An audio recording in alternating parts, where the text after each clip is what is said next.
Happy 2021. I am so glad that you have joined us today for this abbreviated kind of devotional kickstart to 2021. First of all, congratulations. You've made it. Second of all, I'm really sorry because what you've begun to realize now is that that semi that hit us last year called 2020 still seems to be around here, that it's still present, that 2021 right now looks a lot like 2020. And my desire as we kind of set the stage for the year is to kind of recognize that. Surely you've probably seen on your social media feeds people excited that 2021 has finally arrived. And there's this sense, there's almost magical thinking that, well, if we could get out of 2020, all the problems of 2020 wouldn't show up. But the reality is that the problems of 2020 are the problems of 2021. But the person you were in 2020 doesn't have to be the person you are in 2021. I don't know about you. I'm ready to experience. I'm ready to dream. I'm ready to not just make a living, but to make a life this year. So much of last year just felt like life was on hold.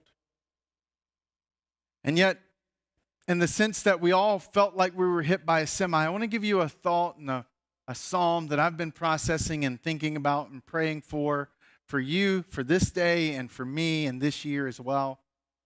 It comes from Psalm 40, verse 1. Just the first 3 verses is all I want to give you today as we kind of have this time together. It says, I waited patiently for the Lord. He turned to me and he heard my cry. He lifted me out of the slimy pit, out of the mud and the mire. He set my feet on a rock and gave me a firm place to stand. He put a new song in my mouth, a hymn of praise to our God. Many will see and fear the Lord and put their trust in Him. I love this psalm because there's so much subtlety in it that I think has a lot of significance for where you and I find ourselves this year. David begins with writing the words, I waited patiently for the Lord. I don't want you to miss the waited patiently. He's not just standing in a line. In fact, in the way that he writes in the language of the day, he actually writes, I waited for the Lord. In order to emphasize how much waiting there actually was, trying to paint a picture for us verbally, how long, how deep, how longing, how painful he waited for the Lord. And that when we read Psalm 40, we read it as a sentence, as a collection of sentences. But it wasn't a collection of sentences. For David, it was an entire season of his life that became this sentence. When he said, I waited patiently for the Lord, he turned to me and he heard my cry. That's not a sentence. That's a life season. I don't know how long that season was. It probably felt a little bit like 2020 and 2021 and maybe a little bit more on top of that. That David waited patiently for the Lord. And then there's this significant thing that I just want to point out that I see when I read it in the NIV. There's a semicolon. You see, in between the waiting for the Lord and the he turned to me and he heard my cry is this pause, the semicolon. And in some ways, while 2020 may have felt like you were hit by a semi, I hope 2021 you get hit by the semicolon. The sense that God, like David says, has heard you, has seen your patient waiting. Whether it's in a dream that you've longed to start this year, or whether it's in getting married, or establishing and building a relationship, or maybe something you're dealing with your kids. But that this year would be the year that you get hit, not by a semi, but the semicolon. That when David writes and says, he turned to me and he heard my cry, In the language of the day, what he is actually saying, the visual image he writes is he bent down. I do that frequently as a father of a 15-month-old, soon to be 16-month-old. And when he cries, that I walk over, and one of the first things that I do is I bend down so that I can lift him up. And David, trying to capture what it is that he experienced on the other side of the semicolon, was God bending down to lift him up. He paints that picture for us in verse 2, and he says, he lifted me out of the mud, out of the slimy pit, out of the mud and the mire. He's communicating, I'm not just sinking, it's stinking. It's a smelly, dark, depressing place that I was in. Uncomfortable. Everything about it seemed to be drawing me in. It was like it had a gravity of its own. And then he, again, semicolon. And then he says, and he gave me a firm place to stand. Again, that this year, that we would be hit by that semicolon. Because that's where we find ourselves. That's where we are. We're waiting to make a life, trying to survive, just making a living. And then we're looking to heaven, and we're looking to the news, and we're holding out, hoping that maybe this is the year that the baby is born, that the job promotion happens, that our husband or our wife finally has the realization and turns back to build a great marriage. I don't know what it is you're waiting for. I don't know what it is you're standing in. But for David, he knew that God did. And it was out of that recognition, it was out of knowing that God knew where he was, that he was waiting patiently, knowing that one day God would step in, would bend down, and would lift him up. That as we are in that first Sunday, as we transition into this new year, that maybe in your own heart and your mind that you might begin to speak that truth back to yourself. That you would begin to remind yourself that one day this season will be simply a sentence. 3, 5, 7 years from now, you'll talk about 2020 and the first half of 2021, and it'll just be a few sentences. That all the pain, all the discomfort, all the uncertainty will have crystallized in a few short sentences. And in that moment, what do you want that sentence to say? Do you want there to be a semicolon where God showed up? Do you want there to be a semicolon where God made a turn? Where God brought rescue? Where God brought redemption?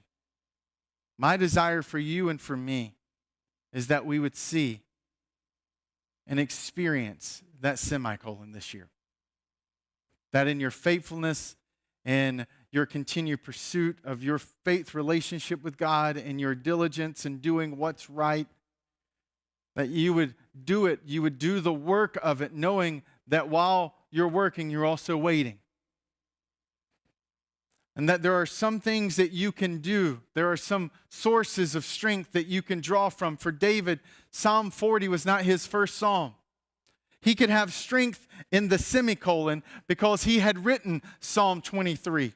He had written the previous Psalms before and after. He had seen God show up in his life. He had seen God work and move in moments that felt far darker and far larger and far greater than where he found himself. I'm grateful that we don't know the circumstance. We just know how bad it was. Because what we know in the midst of the semicolon was that David found rescue, that David found the God of the semicolon, who bent down, who plucked him out, and gave him a firm place to stand. He had been in rocky places before and knew that eventually that God can place him on a rock and bring him security again. And that for some of us, that may be the message we need to speak back to ourselves. That maybe as a small business owner, struggling and staring at the next few months and what it might hold. To be working and to be crying out to heaven and waiting, but in the process of going back and remembering the moments of God's faithfulness in your life before and how he brought you through that. And that the God who did that then can do that again in this current moment, in this current mud and mire, while you wait for the Lord. And that David could say he put a new song in my mouth because David had experienced so many times before. The songs that David sang that day, writing that psalm, in the midst of all the uncertainty, the songs in his head, in his playlist, they came out of seasons. Those sentences came out of seasons of uncertainty that he'd walked before. And so wherever you find yourself, whatever 2021 already is beginning to look like for you, I pray that you wouldn't be hit by the semi, that you'd be hit by the semicolon. That you would say with declaration what David was doing. He was writing that. He was believing that. He was walking that. He was talking that long before it ever got put on paper for you and I to read today. And that for you right now, you're in the middle of a semicolon. You're in the middle of a season that'll one day be a sentence. And God can do more through this season than you and I recognize because he knows the sentence he wants to write. And oftentimes, it comes down to, are we willing to stand in the place long enough for the ink to dry and for the sentence to be written? In fact, one of the things we wanted to do as we look to this year is we wanted to put a song in your heart. We wanted to give you a little bit of a playlist to this year because regardless if 2021 looks like 2020, you don't have to. And so our team has put together a song that I've been listening to obsessively over the last few months. It was a song that we debuted last worship communion night back in November. It's a song that has just been in my head and heart as I'm looking towards the future, believing that God's best is still yet to come. It's a song called The Story I'll Tell. And I hope that as you hear this song, as you allow this song to stir up in you, that you would be reminded that you too will one day have a song and a story to tell about what he is going to do through your life this year. And so let's get rid of the magical thinking, of the learned helplessness. And let's say to 2021, even as it begins, that God's work's not done in me or in you, and that he has more in store for me. And that's the story that I'll tell. I hope you enjoy it. The hour is dark. It's hard to see what you are doing here in the rooms and where this will lead. Oh, but I know that down through the years, I look on this moment and see your hand on and know you were here. And I'll testify of the battles you've won, how you were my portion when there wasn't enough. And I'll testify of the seas that we've crossed, the waters you parted, the ways that I've walked, singing, oh, oh, oh, my God did not fail.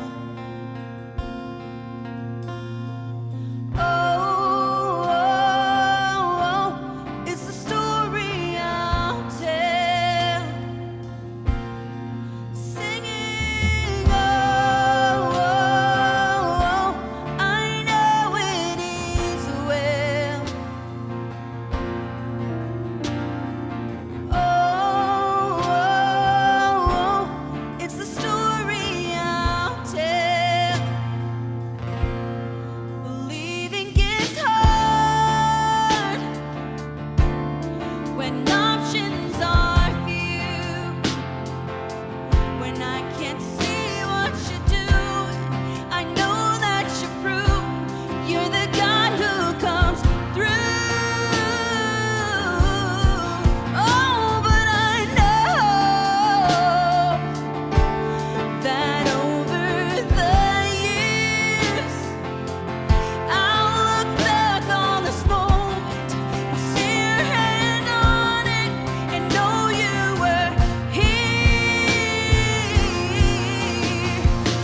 how you were my portion when there wasn't enough.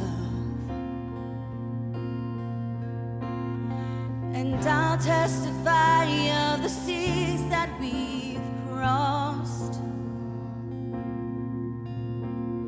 the waters you've parted, the ways that I've walked, singing, oh, my God did not fail. Singing, oh,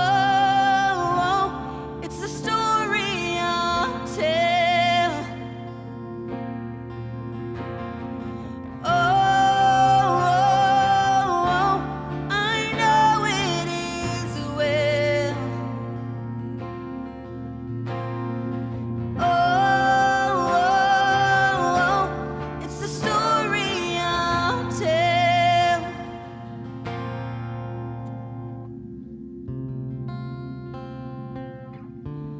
It's the story I'll tell.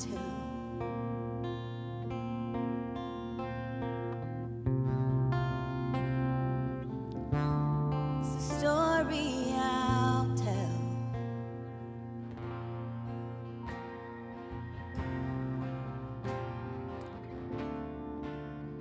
Man, isn't that song so powerful? That song is just a reminder that there is a story that you'll be able to tell on the other side of this season that you find yourself in. That God's not done.